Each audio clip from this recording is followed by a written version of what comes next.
Assalamualaikum Pak Ustadz. Nama Waalaikumsalam. saya Aditya. Saya mau tanya ini kalau nggak pantas, saya minta maaf sebelumnya ya.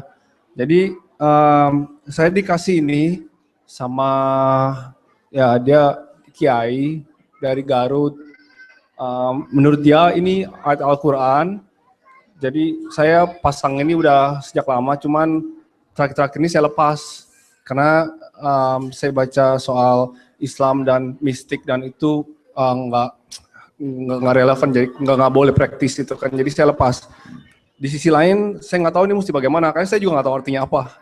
Bisa saya Bisa lihat? minta tolong. Coba saya lihat.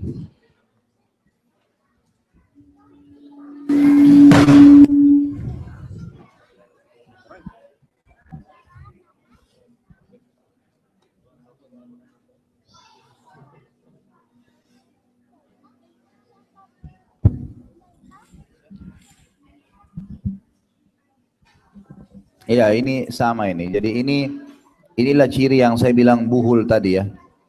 Jadi ciri buhul itu seperti ini, persis ini yang tadi saya bilang. Jadi di sini ada kotak, kemudian ada tulisan angka-angka Arab seperti ini di kotak-kotak. Ini punya makna ini, bagi mereka ini punya makna. Ini, kemudian di sini juga ada gambar, lihat segitiga. Ya, ini yang tadi sudah banyak kita sebutin di buku itu ya. Dikasih tulisan segitiga, kemudian juga ada angka-angka. Ini juga ada kotak, kemudian huruf-huruf hijaiyah yang terpisah ditulis. Ini semua subhanallah yang saya sebutin tadi. Kemudian di bawah sini lihat ada bintang, ya. Kelihatan nggak? Di bawah sini tuh ada gambar bintang, ada kode-kode apa ini, gitu kan? Dibuka dengan bintang, ditutup dengan bintang. Ini semua sama metode-metode yang digunakan oleh siapa? Orang-orang yang memang sebenarnya dukun, cuman mereka mengatasnamakan agama. Ini semua tidak ada. Ya. Ini semua tidak ada. Jadi perlu saya ceritakan begini Bapak Ibu sekalian. Ada pengalaman ruqyah di Jakarta. Ada satu orang, teman saya, kebetulan dia peruqyah. Dia cerita pengalaman, waktu kita berbagi pengalaman. Dia bilang, saya pernah ruqyah orang, kemudian waktu jinnya dia kesurupan, terus jinnya ditanya, kenapa kau masuk ke badannya orang ini? Dia bilang, orang ini manggil saya setiap hari 1000 kali. Orang ini manggil saya setiap hari 1000 kali. Kata peruqyahnya, memang orang ini manggil apa kamu? Dia bilang, orang ini setiap hari bilang, ya Jabbar 1000 kali. Jabbar itu kan namanya Allah ya.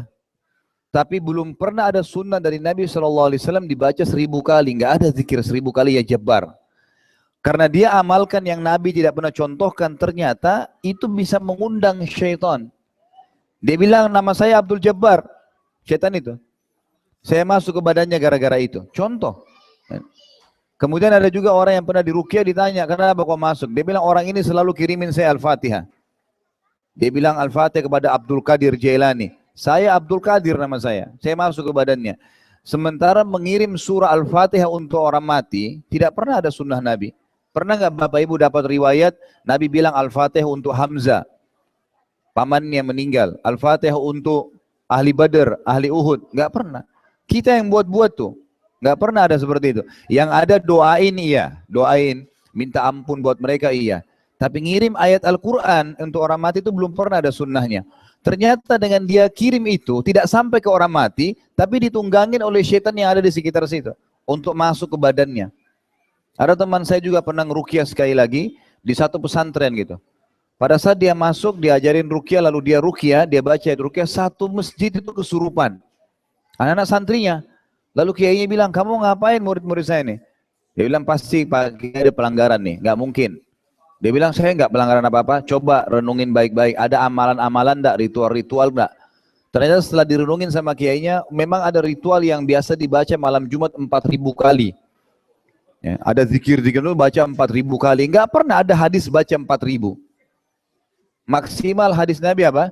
Istighfar 70 sampai 100 kali. Karena targetnya sebenarnya adalah kualitasnya. Astagfirullah wa atubu ilaihi. Itu baru Allah terima. Tapi kalau kayak orang kumur-kumur, sufullah. Enggak ada apa-apa.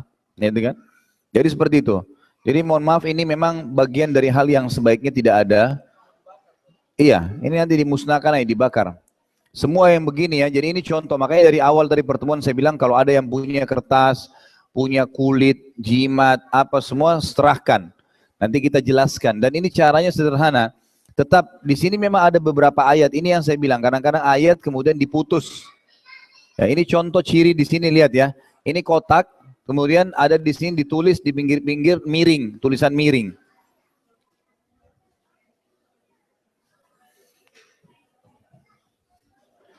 Ini ditulis al-awaqid ya Rabba bin nuri hajati.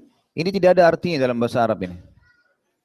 Kalimat itu bisa akhirnya memanggil syaitan, gitu kan?